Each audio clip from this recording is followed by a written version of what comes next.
I want to thank you. Thank you again for being here. And taking your time to be here today to help us as we get spring ball kicked off. Appreciate you covering the Arkansas Razorbacks, and it's very important to us that you guys are involved. It's very important to us that we start this thing out tomorrow on a right note as we start spring football and starting our second quarter phase. And so I'm going to share a little bit of things with you today that'll kind of help you out and help us all out as we're moving forward. Always like to talk about Razorbacks of our past and our present and our future. And I've opened an invitation up to all our Razorbacks of past, coaches, players. We want them to be a part. We want them to connect back to this program. They're open to come to practice anytime they so see fit. We want them around. We want them a part of this. Our Razorbacks of the present and future, in college football, you're always coaching two teams. And one, you're always the team you're trying to create. They're always recruiting. And two, the team you have. And obviously, I've been on the road a lot. I've literally spent more time, I believe, in the air than I have on the ground since I've been here, and because it's all been about recruiting. And now that we've been back off the road and having a chance to reconnect with our current players and to watch these guys and what they've been doing in our first quarter phase and trying to learn their name and them to learn me has been really good. It's been great progress. Focus on our spring. My main focus is really, there's a few things here I want to talk about. Was really focus on just one day at a time. It's kind of the way that we operate. The way I operate around here is being the absolute best we can be, just one day at a time. We always talk about, and people kind of get a chuckle when we talk about Hammer Down, and Hammer Down is our culture, and that's what we're about. And each letter of Hammer Down represents some form of our culture that we stand for. And the first one being the H is the Hogs first, Hogs last. We're always talking about accountability. It starts with us and ends with us. So that's kind of what our focus has been through quarter one, is on that Hogs first, Hogs last. The accountability of these young men and what we're requiring them to do, and doing it one day at a time. The Hammer Down is our culture. It's a lifestyle. It's not just an event. It's just not some fancy slogan for a shirt. It's the backbone of our program and how we do everything. And and sharing with our players, as we had a team meeting this morning, nothing's promised in this spring. And nothing's going to be given to you. It's all going to be earned. And a big focus point for us is we got to focus on these young men, becoming a champion before you win a championship. And how you do that is being the absolute best version of yourself every day. And we've strained a lot of our players over the last 6 to 7 weeks in this quarter one, and it's been good. It's been great to watch them. There's been zero resistance in our players, zero. They have welcomed this change with open arms. They've been apprehensive in some areas in our change, and just kind of skeptical because we've pushed them. And we talk to them all the time. If it doesn't challenge you, it's not going to change you. And we're going to challenge you every day. And so they've done a great job of that. There's three main things that I want to get out of spring when we come out of here and we meet again and at our closing after spring's over with and say, Coach, did you get these three things accomplished? Number one is we want to create some depth. We have to create depth and find out who can play. One, we want to identify our best, or two, we want to identify our best 11. Who are our best 11 on both sides of the ball and in special teams in each one of our battalions and our special teams units that we can depend on? So finding out identifying our best 11. And then three, how we compete one play at a time with a one-play warrior mentality. And that's really it. I'm not asking a guy to go out there and play 80 snaps. I'm asking a guy to go out there and play one play 80 times or one play 40 times. And if a guy's a 35-play-a-game guy, then that's all he's going to get. We need him one play 35 times. And that needs to be the mentality for him. So that's learning how we do things in those three categories, creating depth, identify our best 11, and understand what it means to be a one-play warrior. Offensively, now we break that down into our three categories, our three units, our offense, our defense, and our special team. Offensively, two things I want to get out of it. One, I want to learn how to play razor fast. That's going to be a challenge to them. About period 3 tomorrow, it'll look like some of them have been hit in the face with a boat paddle because they would think it's period 23. And so there are 0 wasted seconds when that first horn blows tomorrow. So learn how we practice. Learn how to play fast. Learn how to be where you're supposed to be, when you're supposed to be there, doing what you're supposed to do the best of your ability.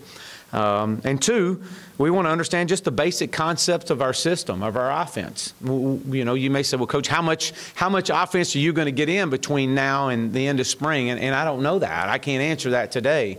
I can tell you this, I'm going to put in and get in what they can retain and do well. If that's 20%, then that's 20% of our offense. If it's 50%, it's 50%. We may not be at 80% of our offense or 100% of installing our entire offense. It may take us 2 years to get to that point, 1.5 years to get to that point. I don't know that. It makes no difference what I know or what the coaches know. It makes all the difference in what our players know and what they can execute. And that's really big. Defensively, 2 things I want to talk about there is I want them to learn how to play aggressive and be an attacking style defense with great technique, because that's who we're going to be. We're going to be an aggressive, attacking style defense, and there's a technique to doing it. The second thing I want defensively is I want to become a great tackling team. I want when people play us, when they finish playing us, right, wrong, and different, whatever that outcome of that scoreboard is, I want people to say, man, that team tackles extremely well. They do a great job of tackling. Well, how do you learn to tackle? You have to practice tackling. You have to be physical at practice. And so you're going to see some of that. I'm going to open up I believe it's the 10th, is a scrimmage. It'll be our first major scrimmage, and I'm going to open up that to our media to be there the whole time. And I'll get more details of that as we'll meet many times between now and then. But so you'll be able to see some of that. Are we going to be perfect on the 10th? Absolutely not. Are we going to be perfect tomorrow? No way. I hope not. I hope not. I hope I hope what it looks like on April 7th is completely different than what it looks like tomorrow. And it's a process in that regard. Special teams. You know, to be a specialist is to be elite. And that's the message that I want to convey to our football team as we go through our spring is I want people in the state of Arkansas, when they look to hire student athletes, they want to hire special teams guys first, because they understand what it takes. It may not be the most popular thing to be on, but we want to create an atmosphere around here that it's elite. And to be elite, you can be on those units. And so creating that mindset in special teams as we start that, and that'll start tomorrow, day 1. Actually, we've been starting on it with our special teams meetings as happened over the last week and a half. And then obviously when we play in this league, we all understand that special teams are going to determine the outcome of more than just one game. And so we want to be on the good end of that, so to speak. And how we do that is being the best we can be one day at a time in our special teams units and creating an atmosphere that's prideful. And all that is a mindset. And then just my daily message to our football team and what it has been and moving forward from spring is this. Just learn what it means to finish. That's probably said, Coach, what's been the biggest challenge since you've been here with it is learning, watching these guys start strong, okay in the middle, decent in our third quarter. Everything we do every day is breaking it down, but we've been unable to finish some drills. And so just stressing to our guys, learn what it means to finish. And finish is every time you come on the field. If we're running four reps with our ones and 4 with the 2s, when the ones are done, they're sprinting off the field. But what does that mean to finish off the field? It means run through the white line. It doesn't mean stop at it. That doesn't mean that's the finish line. It means we're running through that line. So just finishing in the little things. Again, the little things all add up. And then 3, finish the rep. Talk about finishing the rep, finish a meeting, finish the drill. It's all about the finish. Everything we do is about the finish. And I can get anybody to come start a football practice. I can get anybody to come play a quarter of football. But can you play and sustain that energy and that excitement level the entire time and finish? So that's been the biggest thing. And then, we just concluded our team competition. We've been doing a series once a week with our team competition, dividing them all up into their different teams. And man, watching these guys finish that yesterday. Yesterday was our best day. And watching these guys finish, I want to build on that momentum that we've just closed off quarter number 1 as we opened up quarter 2 today. So we started our second quarter of our program today, and second quarter will take us all the way through spring ball. And so that's kind of the message that what we've been doing, what we've been focusing on, and then moving forward into spring. And with that, I'll open up for questions. Wanting to have the best 11 by the end of spring, and I'm assuming that includes quarterback. Is that the goal, along with possibly having a full depth chart carried over the summer to maybe help identify some leadership? Yeah, you know, I hope so. I believe, and I believe we will. From what that I've seen to this point, you know, yeah, we're going to bring in, I think, 14 more guys are going to be coming in June. But for the most part, this is the football team that we're going to play with next year, right here. And, you know, this is the group that we have to develop, and we have to create a depth chart. And I'd like to have, now, does it mean it's not going to be, is it going to be perfect? No. But I think that we'll have a better understanding. I think we'll have a good understanding after the first scrimmage of kind of what direction we're going. Nothing will be set in stone. We come out of spring break, and then we'll have a few more scrimmages.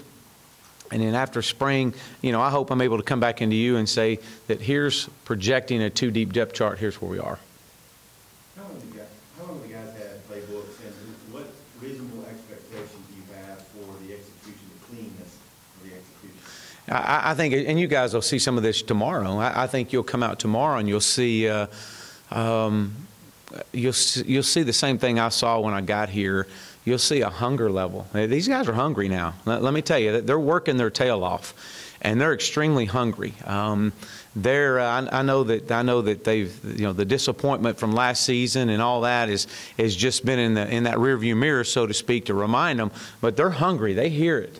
And so they've had install books. We don't have playbooks. We have install books. So they've had install books for going on about 2 weeks now, and they've started their meetings with their coaches, and that's been going for about a week and a half, and it's been really good. And really the impressive thing is, if you've seen a lot of guys, a whole lot of our team has came up here and did a lot of work on their own. I know that we're several groups having voluntary meetings that they were coming up and not even having a coach led. I mean, you can pretty much put the video on and have your install book in front of you and talk it through right there with your unit. So yes, I'll be disappointed tomorrow when I walk off the field if I don't see that the crispness of a practice. I hope to see, and we'll have a bunch of high school coaches here tomorrow. I hope that when we walk off that practice field that these guys would look around and go, Coach, I would think that these guys have been with you guys for quite some time. I'll be disappointed if it's not, because we've talked about it as a staff. They understand my expectations of practice. We don't have expectations because you get what you inspect, not what you expect. And so we went through our expectations of practice. I don't know if that's a word. If it's not, it's now one. But this is what we inspect, and because I'm going to watch it over and over and over. And so I'm excited, and these guys are too. Yeah. Yeah, we'll go 4-4-2 is usually the kind of way a 5-minute segment runs for us. We'll go 21 to 22 5-minute segments. Some segments are 7 minutes, some may be 6. Depends on what it is. We got a tackle circuit, it's 7 minutes. If it's a special teams, it may be 7 or 6. But for the most part, most of the practices are scripted in 5-minute segments. We want to run 10 plays in 5 minutes, and that's 4-4-2. And yeah, you know, we'll start off. Cole will start off getting our first reps. We call it a rack, first rack. And from there, I mean, Dalton will get in, and I mean, we'll rotate those guys through, and then, you know, what I want to do is, what is a quarterback going to be like when all of a sudden he's no longer getting the first rack or the second rack, but he's getting the third rack? Well, hey, I'm sorry, brother, you're getting 2 racks here. You're getting 2 plays. Now, how are you going to deal with it? Because I can promise you, there's going to be a time on a Saturday that things aren't going well. How do you deal with that too? So, changing that up. Who gets the first rack? Is there a definite starter? Absolutely not. So one practice, we may have this guy getting the first rack and this this 5-minute segment. The next 5-minute segment, we may have somebody else get in the first rack. It's all going to flow, because what we want at the end is we want to see these guys, especially early on, that we know that these quarterbacks get, all right, he's had, 85 snaps in the last 2 practices. He's had 75. He's had right around 68 snaps. Now we have a great gauge point. And then as spring goes, we'll start narrowing that down then and go, okay, hey, look, we're honing in on this probably is going to be our starter, and then we'll start settling him in with that first group. But right now, early on, it's really too much to tell on that. Other than Coach, when you Yes, sir. look back at where you started with guys, and you said you wanted to focus on conditioning, do you think, I know some guys are loose, some guys are light, do you think you're a lighter team or a faster team? Yeah. You know what? And that's a great question. I was talking to someone today that comes in and sees our players, not on an everyday basis, but they deal with them on a weekly basis. And talking about the overall flexibility of our kids has dramatically improved. They are leaned up. We've got guys that have lost 14 pounds, 15 pounds. For the most part, if you'd have looked at our weight, initial weigh-in of day 1 of quarter 1 to where we are today, there's a lot of guys that have cut some weight, and significant weight, 6 pounds, 5 pounds. And not only have they done that, but they've improved their eating habits. So they're turning, some that haven't lost weight, maybe they gain weight, they've gained good weight. And so that's been a huge emphasis for us, is our nutrition. So we'll find out tomorrow. Are we in better shape? I think you could ask those guys, and when y'all get a chance, and the ones you meet with, and ask them, are they in good shape? The ones that I've talked to, which I've talked to just about every one of them, they feel like they're in some of the best shape they've ever been in. What are quarters 3 and 4? Yeah. That's quarter 2, spring ball. Quarter 3 will take us from the end of spring into our final exams, and then they'll get a short break for final exams after finals, and that's still quarter 3. And that quarter 3 will take us all the way up until summer 2. When summer 2 starts, you're right around less than a month away from it starting, and it's fourth quarter time at that point. It's the final push. And so we structure the different ways that we train our players in each of those quarters, different emphasis. So there'll be a different motto. Right now, our motto in quarter 2 is one play warrior. We're going to teach these guys how to be a one play warrior. And then we'll move into quarter 3 and quarter 4, and we'll talk about that later. Other than Barkley, is there any position switches that you can have? Yeah, not really, not too many. Just from, when you talk about shifting from a 3-down to a 4-down front defensively, some of these guys that may be a jack backer or a backer that's been in a stand-up, he may be more of a rush in now. I don't foresee that too much as a position change as it is more of a defensive scheme change. But right now, today, no. Now, there may be, as we continue to go, we move some guys, may try a few things just from some depth chart issues, but nothing right now that would be permanent. What would be your first center?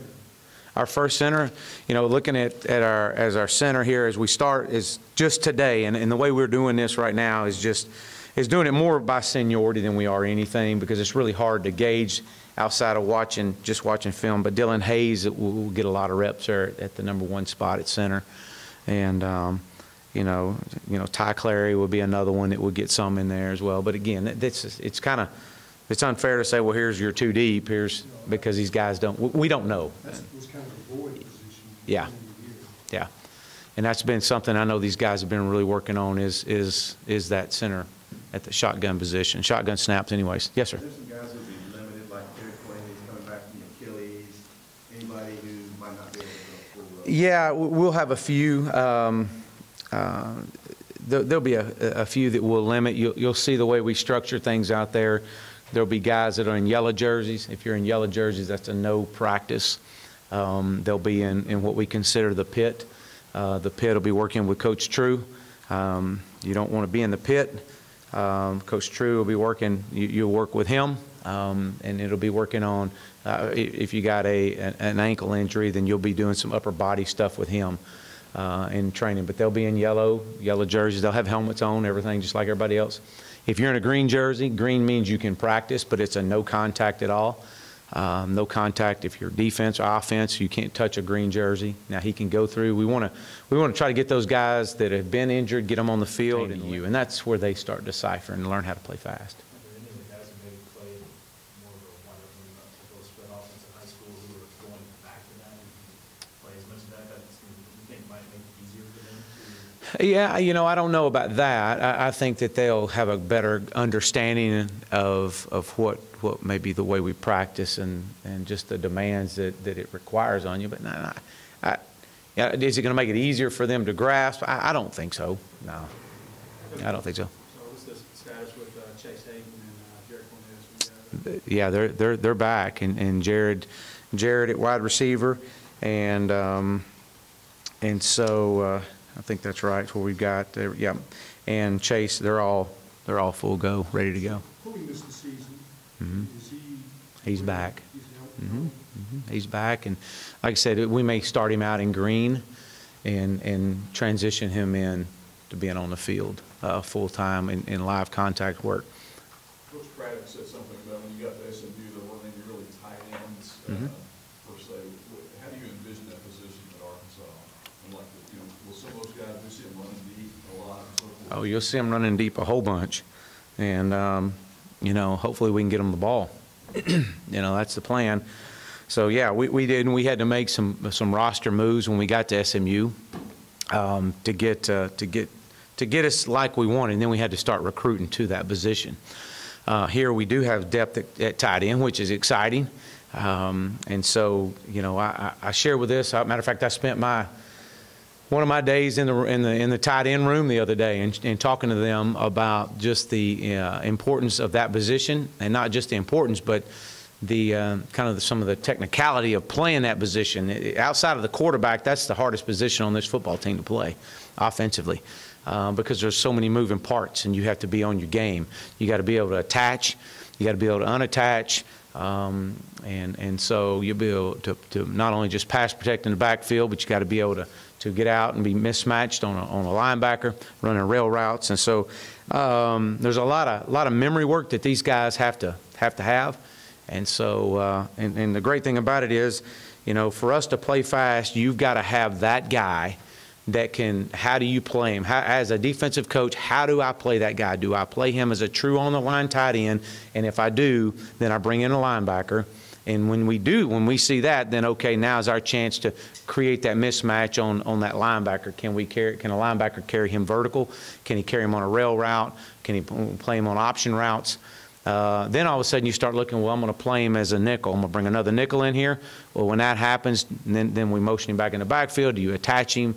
You start getting into your run game. So those guys are very vital to us. Coach, when you picked out when you would start spring practice, this may be the earliest I can ever remember in Arkansas practice. Was there a reason you wanted this to start, and does it enable you some recruiting time at the end? It does, and that's really kind of what it hit on mainly, because I want to be able to, when we come out of spring, we'll have spring practice, our spring game on the 7th.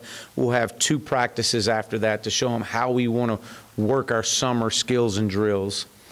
And then from there, I want to be able to have quality exit meetings with these guys, and with their position coaches, with their coordinator, and now then with me, and so they know exactly where they stand coming out of spring, and it gives us about 3.5 weeks of good, solid, getting a jump start on third quarter training in our weight room. And obviously if you get a kid that may have an injury, it gives them a chance to get a little longer to get healthy. I've enjoyed starting spring early like this. I think it's quick. It changes the tempo of how we're running our system. I mean, they've been in this now for 6 weeks, and bang, we're going to something else instead of carrying this thing out 4 more weeks. Yes, sir. The last Latino kicker that we have was Alex Tejada, and it's been a few years. Coming from Texas, how long before we can see, if not a Latino kicker, but someone that the Latino community identifies with the Razorbacks? Yeah, you know what, and that's a great point there. Right now we have 1 specialist on scholarship. We're going to get to a point to where you hope to have 2 and maybe even 3. We actually had 4 specialists on scholarship at SMU. Now I don't so much agree that we need to have 4. But I definitely think we can grow that number over time. And obviously, you know, from a, you know, you don't realize how valuable those kickers are until you don't have one. And so to be able to get those guys and bring them into our program, you know, we're having a specialist kicking camp. You know, we really partner up with all these different kicking you know, camps that happen all over the country, and just trying to get, you know, great data. And that's the one thing I do know. If you do have a scholarship to offer, you got a chance to go get a great kicker. Now, one thing that's very appealing about the University of Arkansas is we get some quality walk-ons. And we're actually having a walk-on tryout tomorrow. And so I haven't quite seen the roster of who we got coming out, but you know, I do know there's several kickers that are on that. So we definitely want to be wide open to invite anybody out for that. So. A couple more. But getting on the field for practice, how important is that in terms of just the relationship building? I know the on-the-field stuff is important, but as far as getting to know these kids and then really getting to know you. Yeah, I think it's just being around them every day. I mean, that's probably more the excitement that I have right now, is being able to be around them. And now being back off the road from recruiting, and you know, we've been in there with them in their 6 a.m. runs, and just getting to know them. And I've challenged our staff just to get to know something besides football. I mean, don't just ask them questions about football. Get something, you know about these guys, know about their home life, know about their families. What are they studying? What do they want to do? And so what I've challenged our guys as we go through flex, you'll see our offensive staff congregate over to the defensive side and watching the defense and talking, learn 3 defensive guys, learn their first and last name and a little bit about 3 of them every day. If you do that, man, you've pretty much learned the majority of our team over the next several weeks. And I'm challenging myself with that. I mean, I've got a deal in my office that I've got every player's picture and where he's from and his name, and that's important to me, to be able to walk into a room and identify, put a name with a face and something about his family. And so, you know, that's you know, it's all about relationships. Everything we talk about around here is relationships, and for them to get to know me and me get to know them. But it also takes time. I do know that as well. Yes, sir. On the schedule, you have 14 practices, but you can have 15, right? Is there one you're waiting to decide on? It'll be after, and really we put that on there because of, you know, that really went out to all our high school coaches. And so that last practice there will be really a modified light practice. And so we kind of left it open to our high school coaches. If you want to come, you're going to see about a 45-minute practice there. But that's kind of to fine-tune the details of summer work. That's why that's on there. Well, I mean, I just counted 14 days of practice. I didn't know there's 15. You just wait for the schedule. That's you talking about which one you counted on our? So you have the red, white, and then you have another one listed. And then the next one, the one you counted, that graphic that you counted, you're talking about the red, the one that had the red blocks in it? Yeah, the one that's not counted on there is that Wednesday. Also, I wanted to ask you, is there, we know Cole Hedlund had decided to transfer. Do you have any other attrition? No, not right now. Coach, when you're doing film study with these guys, especially offensively, how much are you using SMU film compared to what you're going to be doing in spring? We're a lot. A whole lot. You see, you know, when our guys are going through and watching install cut-ups, from an offensive standpoint, you're seeing a lot of SMU, you're seeing a lot of Clemson. There's some Tulsa in there. I mean, from all of our stops you're seeing. So, yeah. Anyone else? All right.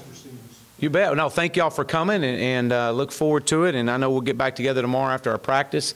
And is that right, Brandon? And then Saturday as well. We're actually going to hook it up a little bit Saturday, so it'll be a fun start. And on the 10th, we'll open it all up. So thank y'all for coming. I really appreciate you. Thank you.